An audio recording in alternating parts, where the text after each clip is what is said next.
Votre invité à présent dans la grande interview en direct sur Boursorama, c'est Benoît Coquard, directeur général de Legrand, le spécialiste des infrastructures électriques. Bonjour. Bonjour David. Ça va? Très bien et vous? Très bien, très bien. Alors vos résultats, on en parle. Publié le 4 novembre, on est un peu en retard, mais on est content de vous avoir. Ils sont en forte hausse sur 9 mois. C'est solide. Vous avez même relevé vos objectifs de croissance pour 2021. Sur le papier, rien à redire. Mais, quand même, j'ai vu le cours de bourse. Début novembre, on est à 98. Vous me direz, autour de 95, c'est pas dramatique. C'est redescendu un petit peu. Il n'y a pas eu d'élan derrière. Est-ce que le marché n'est pas trop gourmand avec vous? Est-ce qu'il n'en demande pas toujours plus? Alors, je pense que les résultats dans l'ensemble étaient bien accueillis. Par contre, on a été assez clair sur le fait que, du fait notamment de l'augmentation du prix des matières premières, notre marge sur le quatrième trimestre allait être un petit peu sous pression. Et je pense que c'est ça que le marché a regardé de près. Maintenant, vous savez, la réaction du cours de bourse. À juste titre. Vous savez, moi, je n'ai pas de commentaires à faire sur la réaction du cours de bourse. La seule chose que je remarquerai, c'est que la performance boursière, comme toutes les performances, elle s'apprécie sur la distance. Et que même après ce petit coup de mou des dernières semaines, on continue à avoir, depuis l'introduction en bourse de Legrand, depuis 15 ans, un rendement annuel moyen, dividende réinvesti de 14%. Je crois que De 14%? n'est pas forcément mécontent. J'ai pas entendu, c'est 14% par an? 14%. 14% par an sur 15 ans. C'est vrai que c'est pas mal. Peut-être que certains investisseurs aussi s'attendaient au-delà du petit pincement sur les marges. Qu'on peut quantifier un peu déjà sur le quatrième trimestre ou c'est trop tôt ou Non, on a surtout indiqué que l'augmentation du prix des matières continuerait. L'augmentation du prix des matières, c'était 15% à peu près sur le troisième trimestre par rapport on au va en troisième parler. trimestre. Voilà, donc on a dit que ça serait égal ou supérieur à ce 15% et que ça ne serait pas intégralement compensé par les prix de vente. Donc, effectivement, il y aurait une petite réduction sur les marges. Il n'en demeure pas moins que les marges sur l'année 2021 seront en augmentation par rapport à l'année dernière. On a là aussi rehaussé nos objectifs de marge. On a dit qu'on visait une marge opérationnelle ajustée après acquisition comprise entre 20 et 20,5% du chiffre d'affaires. Donc, ça reste un très bon niveau de marge sur l'année. Ouais. Je lisais un broker, Royal Bank of Canada, qui disait voilà, c'est du solide, ces résultats du troisième trimestre, mais c'est moins spectaculaire qu'au premier semestre. Voilà, et peut-être que certains investisseurs s'attendaient à voilà, un relèvement plus important. Certains l'ont qualifié de trop timide, ce relèvement des objectifs. On a relevé 3 fois successivement nos objectifs. La réalité, c'est que l'année 2021 sera une très bonne année. Pour vous donner un ordre de grandeur, que ce soit en chiffre d'affaires organique, en résultats opérationnels ou en marge opérationnelle, on sera au-dessus de l'année 2019. Donc, on aura finalement, en moins d'un an, avalé l'effet de la crise Covid sur nos résultats. Bon, de toute manière, ça restera des très, très bons résultats. Et puis, si on regarde spécifiquement le cours de bourse, on est quand même en croissance sur un an de 30%. Donc, Oui. je pense que nos actionnaires n'ont pas nécessairement à se plaindre de notre performance. Très bien. Un petit mot des pénuries de matériaux, semi-conducteurs, plastiques. À quelle hauteur, en euros, en dizaines, en centaines de millions d'euros, ça vous a pénalisé? Sur C'est très l'année, le compliqué. trimestre Ouais. C'est très compliqué à mesurer. Donc, on considère qu'on a probablement perdu quelques dizaines de millions d'euros de chiffre d'affaires. Mais c'est très compliqué à mesurer parce que, oui, on a du chiffre d'affaires qu'on n'arrive pas à livrer du fait des pénuries, mais à contrario, on a aussi un certain nombre de nos clients qui commandent un petit peu plus que ce qu'ils devraient commander. C'est un peu ce qu'on appelle l'effet sucre. C'est en craignant les pénuries, ils commandent un petit peu plus que nécessaire. Donc, le net de tout ça est un peu difficile à mesurer. Donc, c'est quelques dizaines de millions d'euros. Ce qui est certain, c'est que c'est un univers et un monde compliqué. C'est-à-dire qu'il y a des pénuries de semi-conducteurs, il y a des pénuries de matières un peu plus traditionnelles comme les matières plastiques ou métalliques, il y a des pénuries de containers. Donc, voilà, il faut savoir naviguer dans cet environnement un petit peu compliqué. On y arrive, mais c'est compliqué. Les composants, vous disiez là, ceux qui vous ont le plus manqué, donc c'est quoi juste pour être encore plus C'est précis? comme toute l'industrie des composants électroniques. Vous savez que nos produits, comme beaucoup d'autres industries, incorporent de plus en plus d'électronique. On a des produits qui sont maintenant connectés, qui communiquent à distance, qui s'intègrent dans des réseaux, donc qui ont des composants électroniques de plus en plus nombreux. Et c'est vrai que c'est parfois compliqué d'avoir certains de ces composants. Mais dans l'ensemble, quand même, on n'a pas été obligé de fermer les sites de production. On continue à livrer nos clients. Et c'est un environnement un peu plus complexe qu'il y a quelques années. Ouais. Et le quatrième trimestre sera encore plus complexe, c'est ça? C'est difficile à dire. Quand on entend les spécialistes parler, ils nous disent que le sujet des semi-conducteurs et des composants électroniques va durer encore quelques trimestres. Donc, on se prépare à ça. Le patron d'ST Micro a dit, je crois, on a reçu le patron d'ST Micro qui nous a dit, Jean-Marc Chéry, je crois que c'est pas avant fin 2022, voire début 2023 de mémoire. Vidéo à retrouver en ligne sur Boursorama. Voilà, donc, on sait qu'on va avoir encore quelques trimestres un petit peu difficiles. Maintenant, on ne reste pas démunis. On retravaille la conception de certains produits pour intégrer des composants électroniques plus facilement disponibles. On essaie de sécuriser sur une longue période nos achats. Voilà, on fait beaucoup d'actions pour minimiser au maximum l'impact de ces pénuries sur notre chiffre d'affaires. Mais l'inflation, en tout cas sur les coûts, aujourd'hui, vous le disiez, est à 2 chiffres sur vos achats. Tout à fait. L'état de chiffres. Les achats de composants de matières premières, pour vous donner un ordre de grandeur, c'est quand même un tiers du chiffre d'affaires de Legrand. Donc, c'est très significatif. Elle était de plus 15% sur le troisième trimestre et ça ne va pas s'arranger au quatrième. Bon, et vous disiez, aucune ligne de production à ce jour n'a été ou ne sera fermée pour cause de pénurie. On arrive à, encore une fois, avec cette espèce d'agilité qu'on essaie d'avoir. La chance qu'on a, c'est qu'on est un acteur de taille moyenne par rapport à des grands géants de nos domaines ou de domaines différents des nôtres. Donc, on a, je pense, une certaine forme d'agilité qui nous permet d'aller chercher les composants et de continuer à pouvoir livrer nos clients. Tout à fait. Sur les secteurs en forte croissance qui tirent l'activité, c'est toujours les nouveaux marchés, ce que vous appelez les nouveaux marchés, les produits connectés, les data centers, l'efficacité énergétique, c'est ça aujourd'hui? La croissance, elle vient de là? Elle vient de là, mais pas uniquement. Ces trois domaines que vous citez, effectivement, centre de données, produits connectés et produits pour efficacité énergétique, c'était en 2020 31% du chiffre d'affaires de Legrand. Donc, c'est déjà quasiment un tiers de notre chiffre d'affaires et on a publiquement annoncé qu'on visait à moyen terme de 50%. À 50%. Oui, moi, c'est le moyen terme qui m'intéresse. C'est quand le moyen terme? Parce que Keynes disait qu'à long terme, on serait tous morts. Enfin, on sera tous morts. C'est pour ça qu'on a pris moyen terme et pas long terme. À moyen terme, on sera tous vivants, je vous le confirme, David. Donc, on n'a pas donné un chiffre exact parce qu'il y a un certain nombre, quand même, une date exacte, il y a un certain nombre d'incertitudes, et notamment le cycle économique. On ne sait pas du tout de quoi seront faits les prochaines années. Donc, on n'a pas donné une date précise, mais en tout cas, c'est un cap très précis. Ces domaines-là représenteront la moitié du chiffre d'affaires de Legrand dans pas très longtemps. Donc, 3-5 ans. On n'a pas donné de date, donc je ne vais pas vous préciser aujourd'hui, mais c'est d'ici quelques années. Bon.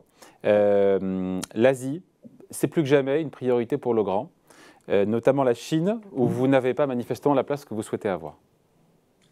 C'est le quatrième pays du groupe, quatrième ou cinquième, il y a une concurrence entre l'Inde et la Chine. C'est 4 à 5% de notre chiffre d'affaires, donc on y est encore petit. On serait ravi d'y être plus gros. Bien que c'est un peu moins à la mode aujourd'hui qu'elle était il y a quelques années, mais on pense que c'est un domaine, un pays dans lequel il faut grossir.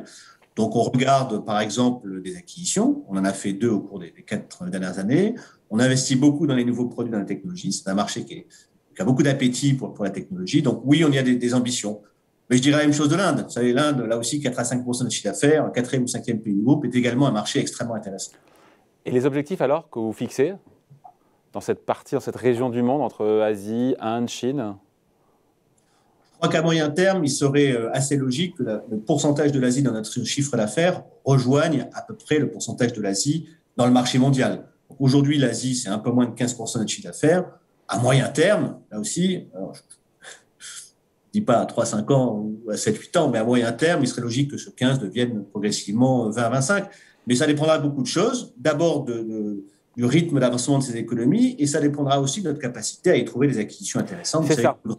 Grossit beaucoup par acquisition, et c'est souvent ce qui nous permet de faire des vrais sauts dans des pays. Tout ça passe par des acquisitions, c'est-à-dire que ou les deux, on peut aussi se développer soi-même. Historiquement, la moitié de la croissance de Legrand vient par acquisition et la moitié vient par croissance organique, avec notamment beaucoup d'investissements dans les nouveaux produits, dans les technologies. Donc, les deux moteurs fonctionnent bien. Maintenant, c'est vrai que les acquisitions permettent souvent d'aller plus vite. C'est une des raisons pour laquelle le pourcentage des États-Unis dans notre chiffre d'affaires est passé en 7 ou 8 ans de 15% à 40%. Parce que oui, on y a fait de la croissance organique, mais on y a aussi trouvé des très belles sites d'acquisition. Ouais. Une acquisition en Amérique, aux États-Unis, c'est plus facile qu'une acquisition en Chine, vous confirmez? C'est plus facile parce qu'il y a un marché de fusion-acquisition qui est très mature, avec des vendeurs qui sont matures, avec des conseils qui sont matures. Donc oui, c'est plus facile. Maintenant, encore une fois, on a fait des acquisitions en Chine et on continuera d'en faire. Et ça se passe bien? Ou il y a des écueils aussi à surmonter, des difficultés opérationnelles?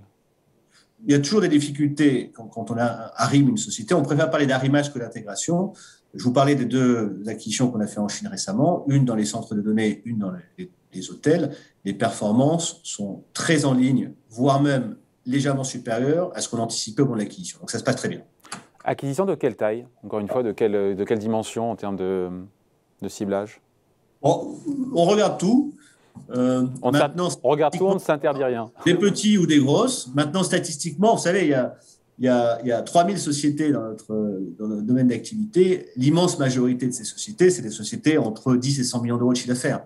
Donc, c'est plutôt dans ce type de société-là qu'on va trouver des acquisitions chez Legrand que dans les très petites ou les très grosses. Donc, voilà, 100 à 100 millions, on a pu faire plus, on a pu faire moins, mais c'est ça le gros des acquisitions qu'on regarde. Et pas d'acquisition structurante, c'est quelque chose que vous mettez de côté ou vous regardez aussi? Bon, c'est pas exclu par principe. Maintenant, il faut qu'une acquisition dite structurante, donc une grosse acquisition, réponde à un certain nombre de critères qui ne sont pas faciles. Il faut qu'il y ait des critères stratégiques, il faut vraiment que ça puisse ajouter quelque chose à Legrand. Il faut qu'il y ait des critères financiers, que ce soit notamment créateur de valeur à 3 à 5 ans, hein, et pas destructeur de valeur. Il faut qu'il y ait des questions de fit culturel. Donc, il y a beaucoup de cases à cocher. Et encore une fois, statistiquement, vous avez beaucoup plus de chances de voir dans les années qui viennent des acquisitions dites bolt-on de taille petite ou moyenne que des acquisitions de plus grosse taille. D'autant qu'il a été prouvé que souvent les grosses acquisitions se soldaient par de la destruction de valeur. Plus c'est gros, plus c'est compliqué à arrimer habituellement. Ouais. Juste un mot, j'ai oublié sur les secteurs en forte croissance, on parlait effectivement de ce qu'on appelle les nouveaux marchés. La croissance, elle n'est pas seulement là? Elle est également sur les domaines plus traditionnels. Voilà, on l'a vu notamment depuis 1 an et les différentes sorties de confinement, en France, mais ailleurs aussi. On l'a vu au Chili, aux États-Unis, dans le reste de l'Europe, qu'il y avait un appétit très fort des consommateurs pour l'équipement du domicile. Et nos produits plus traditionnels, les interrupteurs à prise de courant, des disjoncteurs, des produits comme ça en bénéficient tout à fait. Ouais. Donc en gros, oui. Et les produits, j'écoutais avec intérêt votre reportage sur les dépenses contraintes. Je crois que dans les dépenses contraintes, vous ne l'avez pas cité, mais je crois qu'il y a à peu près 100 € par mois qui sont liés au chauffage. Voilà, une des façons de réduire ces dépenses contraintes, c'est également d'avoir un certain nombre de solutions qui permettent de faire des économies de chauffage, parfois de 10, 20 ou 30%. Donc ces solutions-là également seront amenées, je pense, à se développer vite. Et il y a des solutions Legrand, je le vois venir. C'est quoi? C'est le thermostat connecté, c'est le... Ah ben, je vois que vous connaissez parfaitement nos solutions. Non, c'est les thermostats connectés, les délesteurs. Non, mais expliquez-nous en 2 mots. Expliquez-nous en 2 mots en quoi ça fait baisser la facture, même s'il y a un investissement au départ. C'est pas les choses très, très compliquées. C'est tout simplement un thermostat qui vous permet de, par exemple, de régler des plages de température. De dire, quand je suis pas chez moi, je veux que la température soit 16 degrés. Quand je suis chez moi, je veux que ça soit 20. Et dans ma chambre, parce que je suis frileux, je veux que ça soit 22. Rien que cette possibilité-là de régler par pièce et selon la période de la journée, la température, permet de faire des économies d'énergie très significatives, de chauffage très significatives. Bon, donc en gros, chez Legrand, tous les clignotants sont dans le vert, sauf le coût des achats.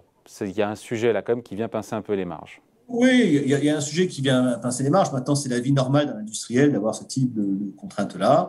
Et encore une fois, on n'est pas impuissant. On peut travailler sur les achats, on peut travailler un petit peu sur les prix de vente, même si on a pris la décision de ne pas faire payer.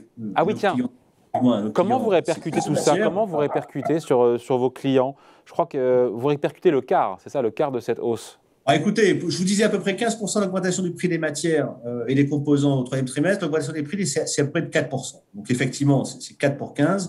Donc on a pris la décision de ne pas répercuter intégralement l'augmentation du prix des matières sur nos clients. Donc on en prend notre part dans notre marge, c'est ce qu'on disait, et puis on en prend également notre part en faisant des économies lorsque nécessaire. On bénéficie aussi des effets de levier de la croissance en volume. On est un industriel, on a nos propres usines, notamment en France. Donc, quand on fait la croissance, on amortit un petit certain nombre de frais. Donc, voilà, la décision qui a été prise très claire, c'est de dire, c'est pas à nos clients de payer intégralement l'augmentation du prix des matières. Bon, et donc les pénuries, même pas peur. On finit là-dessus. Pour vous on préférait que les matières baissent, on préférait que les produits, les composants soient accessibles. Maintenant, encore une fois, on fait avec. Cette situation de pénurie liée à des fortes croissances plutôt que la situation dans laquelle on était l'année dernière, notamment lors des confinements, avec un arrêt très brutal de la demande. Voilà, c'est un environnement quand même un peu plus intéressant dans lequel opérer. Ça, c'est sûr. Merci en tout cas. Merci d'avoir été avec nous. Benoît Coca, le directeur général de Legrand, invité de la grande interview en direct sur Boursorama. Merci. Merci à vous. Bye.